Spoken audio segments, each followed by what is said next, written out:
Hello, it's Tyler. So today is Friday and tomorrow I have another tournament coming up. And every night before a tournament I'm kind of faced with the same thing. Working through some nerves and excitement of getting ready for the event that's coming up the next day.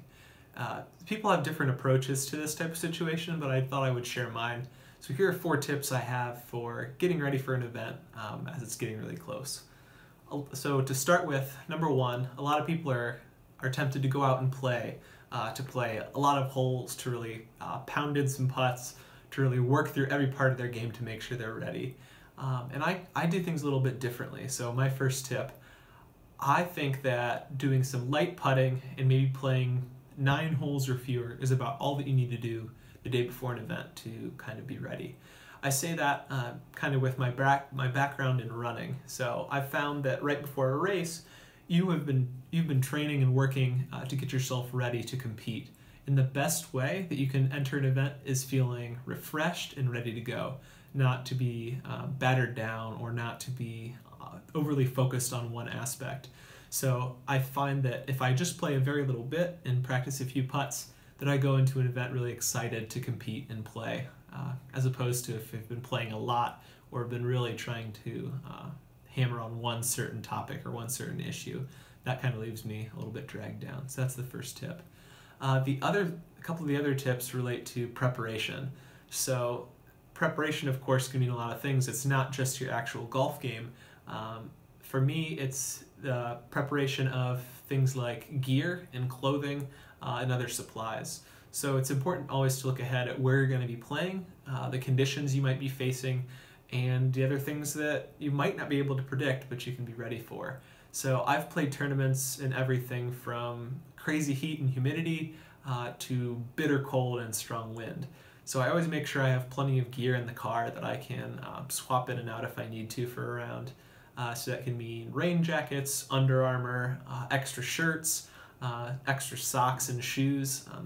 I often grab a couple of those things during the round to switch in and out, and a lot of them don't get used, but having those things has saved my butt a few times when something rolled in that I wasn't ready for or the weather changed in a hurry. So that's number 2. Number 3 actually is one that I think is really overlooked, and it's food and snacks. So I often kind of feel bad for the folks that scramble out during lunchtime and are trying to find anything to eat. For me, I always pack about the same lunch every time. I know that it sits well, I know that it's about the right volume, and I feel good on it for a long afternoon round. Most days for a tournament I'm playing 2 rounds, so I have kind of dialed in what I like to eat and have it in a cooler in the car, so I don't have to waste any time driving around and then trying to find my way back to the course.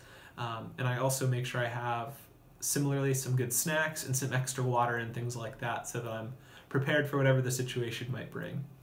So that's number 3 on the tips, is to pack some food, some things that are going to be a good choice for you.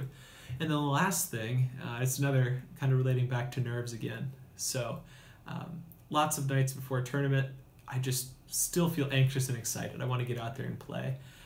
And what I've started to do is use YouTube or use other sources to find videos or information on the course, to think through what that course is going to feel like, put yourself in that situation and do some visualization and just some general planning of the types of shots you're going to be throwing. Are you going to be playing in a wide open park where you're going to be throwing long drives that are going to have to kind of shape their way to the basket? Are you going to be stuck in the woods where it's going to be really tight and you're going to have to throw really narrow lines the whole day? So just thinking through those things, thinking through the discs that you'll throw and the shots that you'll be faced with the most often, kind of makes me help feel prepared. I'm getting those mental reps in that night before. So those are the 4 tips. The first one, don't play too much. Just get out there and get loose really quickly that night before. 2, make sure your gear is prepped. Your clothing, your extra discs and things like that, also important too, to be ready for those conditions. 3, food, water, snacks. And 4, just some visualization and get the mental side of things ready to go for the next day. So those are my 4 tips. Hope you enjoyed it, and I'm always interested to hear too, what are some of the tips or things that you've found that work really well to get ready as you're going into a tournament. All right, thanks a lot for watching.